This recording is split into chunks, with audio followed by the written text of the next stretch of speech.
General, you have served as the commander and the leader of some very important campaigns. The surge in Iraq, later on commander of CENTCOM, then replacing my friend General McChrystal as commander in Afghanistan. When you have now a perspective of a decade of wars, how you define the Americans' war in Iraq and Afghanistan? Are they a victory or less than a victory? Are the strategic goals were achieved or not? And if, why not? Well, first of all, even when I was commanding those operations, always tried not to use words like victory because I felt that these are sustained campaigns that require enormous time, determination, resources, and so forth. And what we were always trying to do was to make progress, to move toward the objectives. So that's the way I'll phrase that. But first, let me just say what a privilege it is to be here, how enjoyable it is to be with my old friend, another soldier turned spy master, Amos Yadlin. It's great to be the warm-up act for Prime Minister Netanyahu. And it's great to be able to congratulate INSS on a string of terrific successes with you at the helm.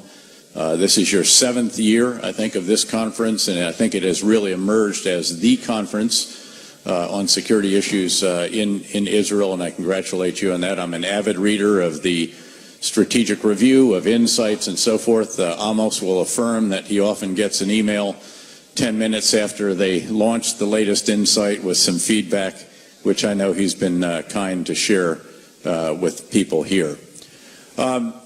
Back to Iraq and Afghanistan, let me actually just start with Afghanistan. The objective there was pretty straightforward, and it remains very straightforward, to ensure that Afghanistan is never again a sanctuary for al-Qaeda or other transnational extremists, the way it was when the 9/11 attacks were planned there and the initial training of the attackers was conducted there. Now, there's only one way to accomplish that mission, and that is to enable the Afghans in an Afghan fashion, not in a Western fashion, but in an Afghan fashion, to be able to secure themselves and, again, in an Afghan way, to be able to govern themselves. And, of course, what the campaign has sought to do since first taking down the Taliban, who were, of course, allowing al-Qaeda on their soil and getting al-Qaeda out of Afghanistan, has been a continued campaign to support the development of the security forces and the institutions that Afghanistan needs, indeed, to be able to secure and govern itself. And, of course, there's also been a continued campaign in the region against al-Qaeda and other extremist elements. By and large, that has gone forward. I think you can argue that it is reasonably on track. It is incredibly frustrating at times. It is extraordinarily difficult. It's a country, of course, that's one of the poorest in the world, has limited infrastructure, human capital, institutions, and everything else. But nonetheless, the transition from coalition to Afghan security forces has been completed. They've been holding their own. And I think, frankly, the way forward will depend a great deal on the level of resources and enablers that coalition countries continue to provide to Afghanistan. And I know that, in fact, the commander was in Washington early this week and has sought, in fact, to explain to policymakers the level of forces and enablers that are required.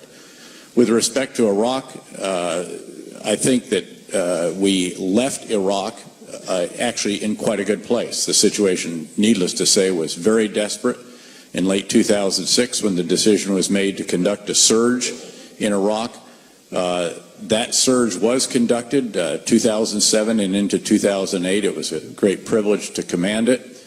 I would remind you that the surge that really mattered the most in Iraq was not the surge of forces. The forces were hugely important. But what really mattered was the surge of ideas. It was the change in strategy to focus on securing the people by living with them. You can't live on a big base, drive through the neighborhood a couple times a day, go back to the big base and expect that you have provided security. To promote and support reconciliation between ourselves and Sunni insurgents, and then between the government and those same insurgents, and in effect to enable the fabric of society to be knit back together somewhat again, to actually increase the tempo against the irreconcilables, the Al-Qaeda elements and the serious, again, irreconcilable insurgent leaders and forces, and some on the Shia extremist militia side as well, and then to do all this in a very comprehensive civil military campaign. By the way, we actually stopped transitioning to the Iraqi forces. We stopped releasing detainees for a number of months until we could actually have a rehabilitation program so that our detention facilities were not terrorist training camps, which is what some folks certainly thought they were, and I tended to share that assessment at the time. So huge change. Progress was enormous. When you were able to reduce the violence in a country by well over 90%, to get all of the infrastructure reestablished, oil exporting again, electrical towers back up, all the rest of that, basic services, basic governance institutions, and sadly, what we have seen as a result of activities by the government, which have been in many cases sectarian in nature, or at least perceived to be sectarian in nature in a few of them. But no question about these going after key Sunni Arab politicians, key Sunni Arab demonstrators and leaders, and that has torn apart that fabric of society that we worked so hard to knit back together. In fact, I see the National Security Advisor from that time, and Steve, we remain grateful to what you and obviously what President Bush did to support that effort through some very, very tough days. But it's very difficult now to look at Iraq and to see this enormous effort, huge amount of resources, loss of life that has now gone back toward the levels of violence that we saw in late 2006 and the first 6 months of 2007. And the only way forward there is actually to go back to the surge of ideas.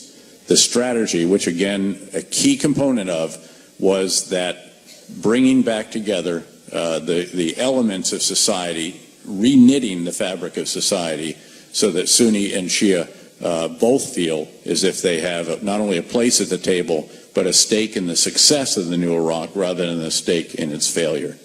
So sorry for a long one, but you asked me a long one, so I'll give you a short one in turn. What, besides maintaining a continued funding of the INSS, keeps you awake at night these days? I think there are three issues that I'm really concerned about. One is Iran. Iran has a nuclear program to achieve a nuclear weapons. We don't have doubt in that, not at the time that I was in the Israeli intelligence and the times that you led the American intelligence. We know that the Iranian strategy is very sophisticated. They are not going to the bomb as fast as possible, but as safe as possible.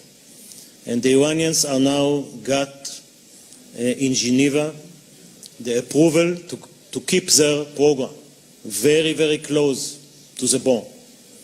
They have stopped it for the first time after a decade, and this is important, but they're already gaining and able to collapse, or the first signs of collapsing the sanction regime. And this keeps me awake at night. Because if we want to stop Iran, not by a military move, which is not preferable to anybody, we should stop them by diplomatic tools. One of them is sanction. The second one is a credible military attack, not to launch it, but the Iranians know that if nothing will work, this is a credible military attack. And the two leverages vis-à-vis the Iranian program are now eroding. So it's kept me awake at night.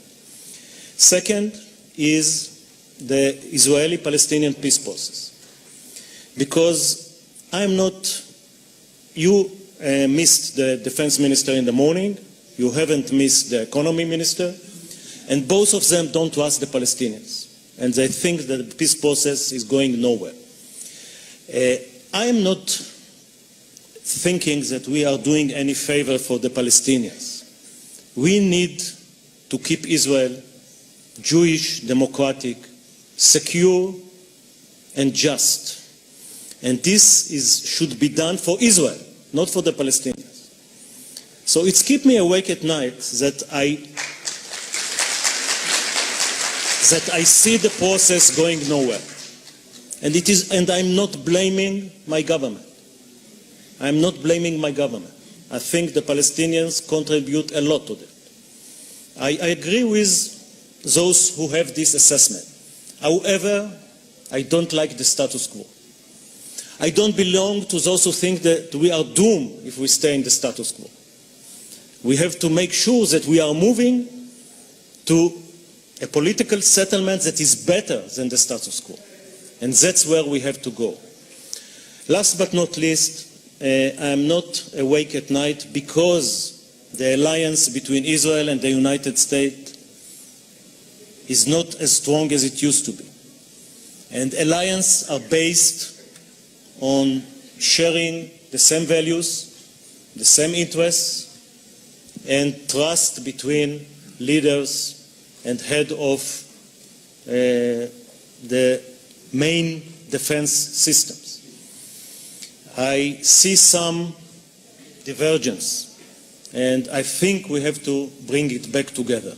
So basically, 3 reasons not to sleep at night, but I have to admit I'm sleeping much better than the time that I was in the position of head of intelligence.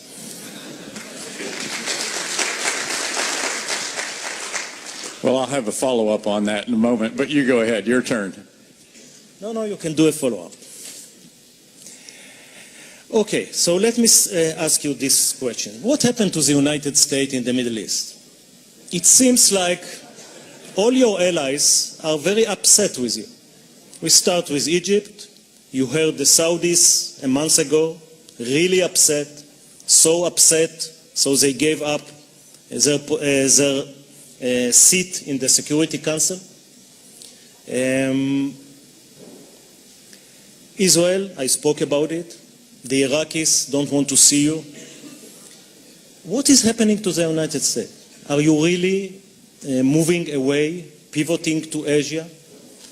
And as an Israeli, I think the fact that you are energy independent is not necessarily bad for Israel. It's very good for the United States, and I'm saying everything that's good for the United States is good for Israel.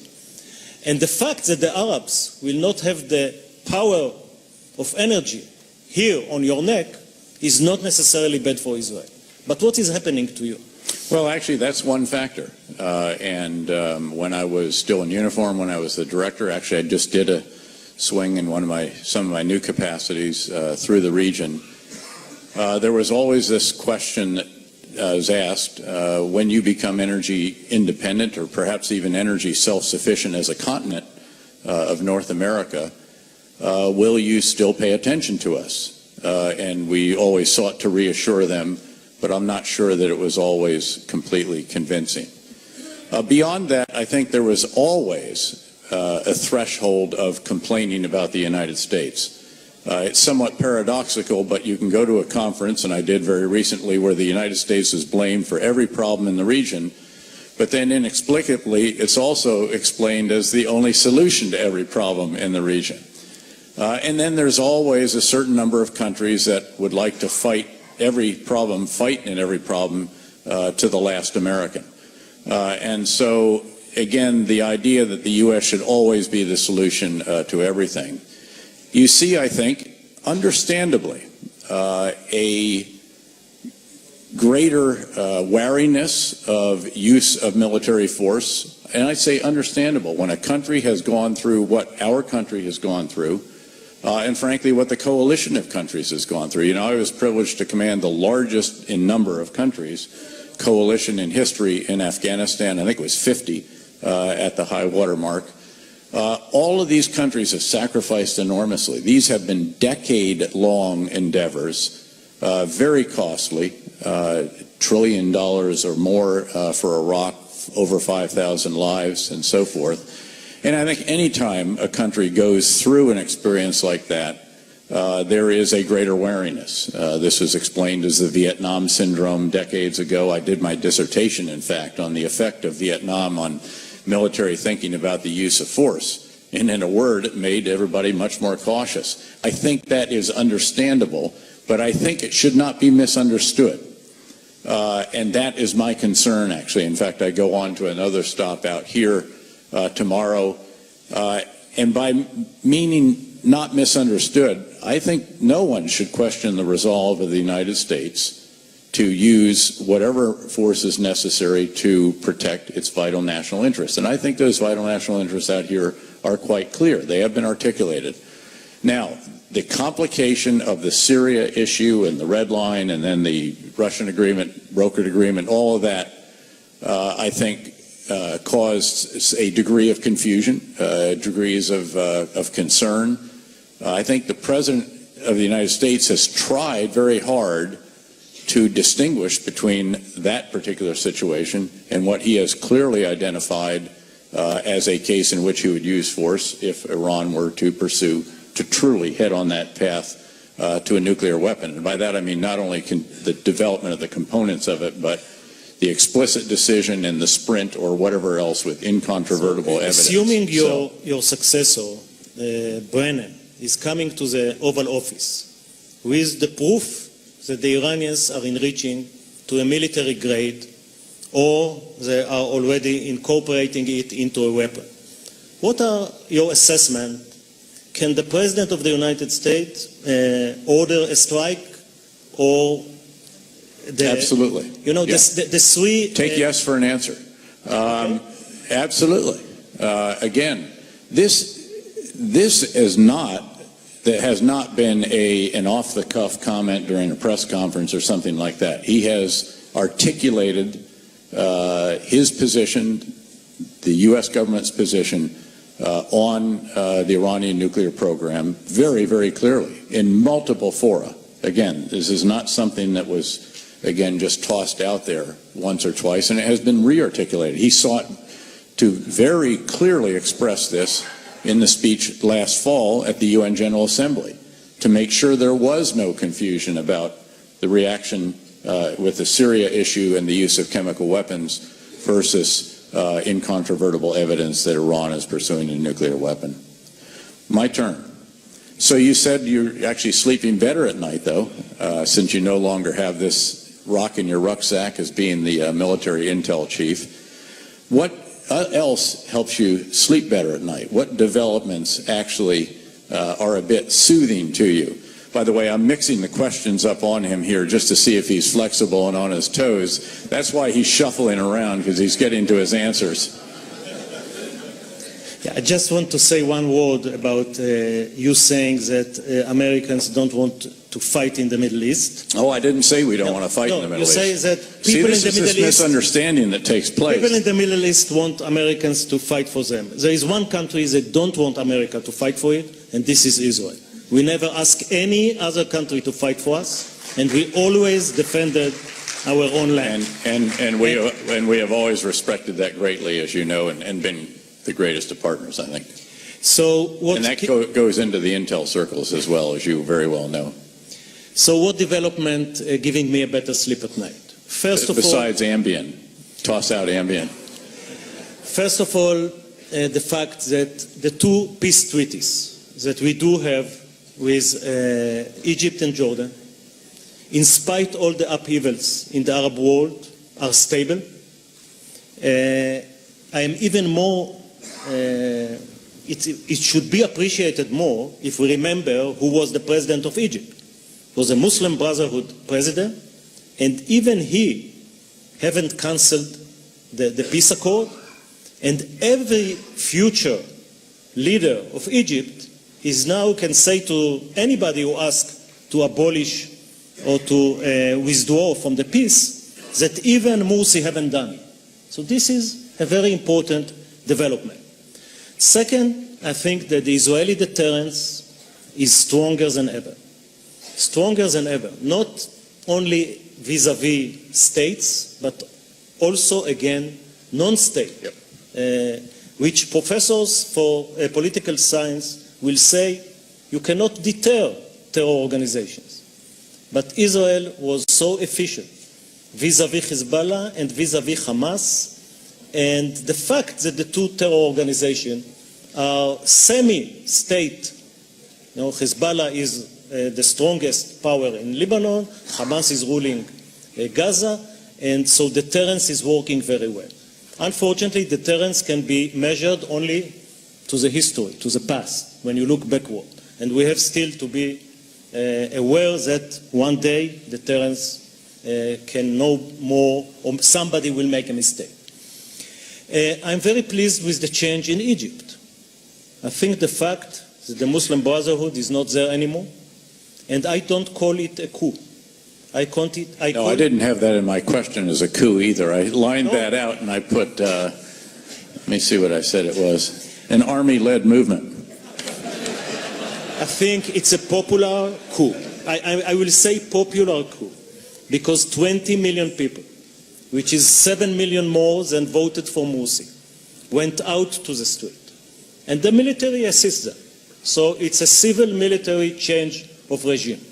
And for Israel, it is much better, because the Morsi regime haven't recognized Israel, they haven't fought against the terrorists in Sinai, and they supported Hamas in Gaza, and we have a different regime now in Egypt, which is efficiently fighting the terror in Sinai and cutting Hamas supply, which is at least from a defense point of view, and weapon smuggling is very important. Let me just actually follow that one up if I could. I'm reasonably supportive of what you've laid out. The concern that I have with respect to Egypt is a question about whether the government will be sufficiently agile and nuanced to avoid the Muslim Brothers turning into a serious insurgents and serious terrorism. I mean, shooting down a helicopter with apparently a shoulder-launched surface-to-air missile is a big deal. As you know, that was always our worst nightmare, that a civilian airliner would be shot down with one of those, which is why we were so concerned when they moved around. So what is your sense as to whether and now that Field Marshal al-Sisi is going to run, apparently, will that government have that ability to, at some point, you do have to get as many of the Muslim Brothers, just as we had to help Iraq reconcile with Sunni Arabs. How do they get them back into the fold? I think the Muslim Brotherhood has to make the decision whether they are playing the political game or they become jihadists and start to be a terrorist organization. They are still contemplating about it. They haven't decided yet what is the main cause of their action, because most of the terror attack in Egypt is not done now by the Muslim Brotherhood. It's done by jihadist forces. But I'm going back to your insight about Afghanistan and Iraq. It is not going to be easy. Yeah. It cannot be solved in one day. The Muslim Brotherhood promised that the Islam is the solution and Allah will help them. Unfortunately, haven't worked. The Egyptian military understand that security is very important, and they will try to bring back security to Egypt, because without security, the economy will not recover. No question. They need investment. They need tourism. They need to feed the people. They got billions of dollars from the Gulf state, so they can keep the price of bread and fuel. This is the two important commodities that without keeping the price very low, they will lose the people. So they have a huge challenge, and that's why Sisi hesitated whether he can be the president. Maybe it's easier to control Egypt from behind. You know, leading from behind seems like something in the fashion lately. But he decided to run, and it's a huge, huge, huge challenge. Your turn. My turn. Okay. I'm going back to the issue of what is happening to America, because you were definitely positive, saying that the president can launch a military attack if at the end of the day this is the only strategy left. But in my visits to Washington, I think I found that the two or maybe the three terms that I heard everywhere is unintended consequences, slippery slope, and worst case scenario. It seems like America is in a trauma after Afghanistan and Iraq, and you have your academic background about Vietnam. And it seems like America lost the capability to distinguish between a decade-long war and a one-night operation with 10 or 12 B-2s that can do the job. And the art of war, and you are a professor for art of war, the art of war is using a minimal power, investment, risk, achieving a strategic goal. Can America do it? Yep, sure can. And in fact, has been doing it. I think people have overlooked that in the last week alone, according to open source reporting, there was an apparent drone strike in Somalia that took out a very important al-Shabaab leader. There was a drone strike in Yemen, where there's also a comprehensive campaign going on. There's comprehensive work going on in Somalia, very small footprint. And there was also, again, open source reporting, a strike in Pakistan, in the tribal areas. Beyond that, obviously, operations continue in Afghanistan. There is this is not a pivot, it's a rebalance, and I do believe rebalance is the proper word, not pivot. We're not pivoting away from the Middle East. There is a rebalancing of assets that is taking place. But make no mistake about it, the assets that the United States needs to carry out conceivable contingencies, including those with respect to Iran, are very much present and are very much capable of doing whatever they might need to do. And I was the commander and, developed or refined the contingency operations for a host of different possibilities. And I can assure you that those capacities are very much still in force and there. We are reducing our defense budget. You can argue about the size of the reductions and so forth. But the fact is that even after they're reduced, we still spend more on defense than the next 10 to 14 countries in the world put together. Certainly, China is rising. It certainly is flexing its muscles to some degree in these islands and rocky outcroppings and so forth, which is understandable. It is very much a rising power. But we are not yet on the threshold of the Chinese or the Asian century. In fact, I teach a course at the Honors College of the City University of New York, Macaulay Honors College, and the title of that course is The Coming North American Decades. And I think this is a very sustainable thesis. It is built on developments of the last few years only, where we're still just seeing the early stages of the energy revolution, the shale gale as it's called. The United States alone added last year 1 million barrels per day in additional oil production. We are now the #1 natural gas producers in the world. We will likely be the #1 oil producers by 2020. I was just in Mexico a week ago, met with President Peña Nieto. What they have done in Mexico in terms of constitutional reform is absolutely historic and unprecedented. The energy component of that is going to be particularly dramatic. That will take a few years, but it's going to happen. And then you have the very dynamic economy in Canada, also again with enormous energy. You add on top of that the American spirit of innovativeness, of creativity, the manufacturing revolution that we're embarked on now with robotics, three-dimensional printing, and so forth, the information technology revolution that enables all these others with cloud computing, with the enormous speed and and the enormous capacity for storage, and then what is also going to be a life sciences revolution. All of those are either led by or have among the leaders of them right in the United States. And while we have a host of challenges that we absolutely have to address, and it has been heartening to see somewhat less gridlock in Washington recently. In fact, if you had asked me what is the #1 national security threat facing the United States about a month ago, I might have said Washington, D.C. I no longer do. But the fact is that we actually are on the threshold of the North American decades, not yet the Chinese century.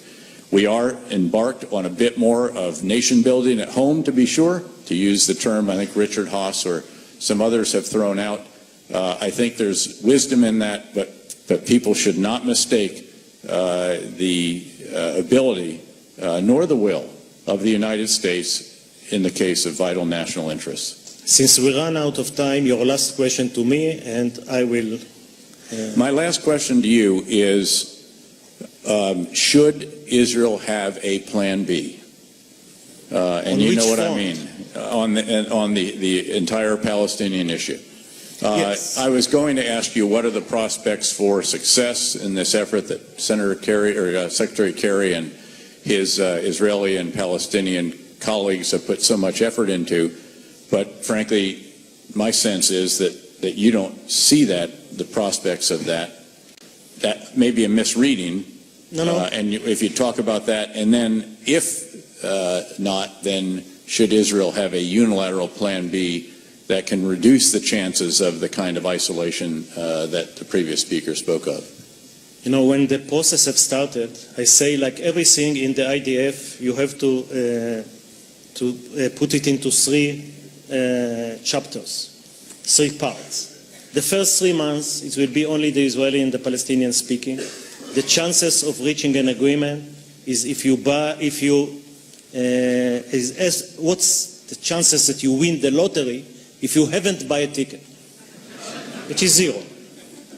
It's about the same chance if you do buy a ticket, but go ahead. So this is the second phase, 3 phases. The second phase, months 4, 5, and 6.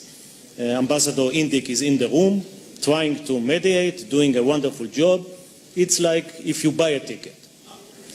And we are now in the serious 3rd phase that we already know that will not reach an agreement. It went down from a final status agreement to a framework agreement to an agreement on framework, and at the end of the day it may be an American paper that both sides will have some reservations. So I think it is going to another 9 months. And I really pray every Shabbat that they will succeed. The fact that this is my analytical assessment is not to say that that's what I want. I do hope that they will reach an agreement for the Palestinians and for us. But if not, I think Bibi must plan for Plan B. And Plan B is shaping the borders of Israel unilaterally. Unilateral move has a bad reputation.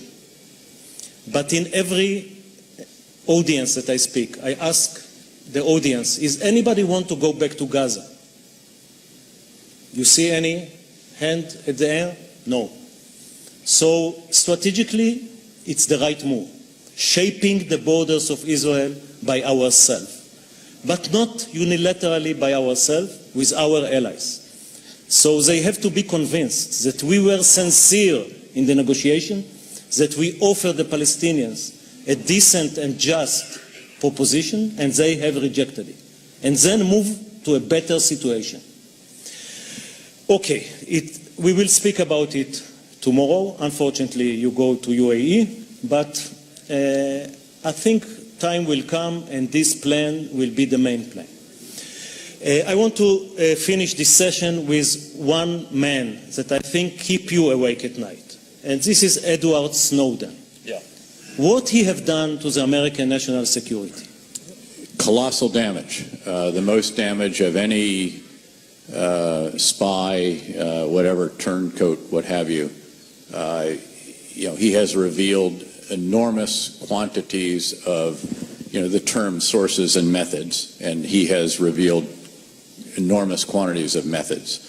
The cyber methods, signals intelligence methods, a host of different issues. And this has created enormous difficulty for a number of the U.S. relationships with other countries, the President's relationships with some key leaders, and even these great IT firms, these empires, Google and others, it has created problems for them as well. That is, this is just an enormous blow. I think what the President announced the other day was a very wise way forward. There are clearly some big details to be worked out in what he laid out, particularly in who's going to store the metadata and how the access and so forth. Those are all soluble, but at the end of the day, again, the damage is enormous. Can I thank you for this opportunity? Thank all of you for hanging in here with us late in the afternoon.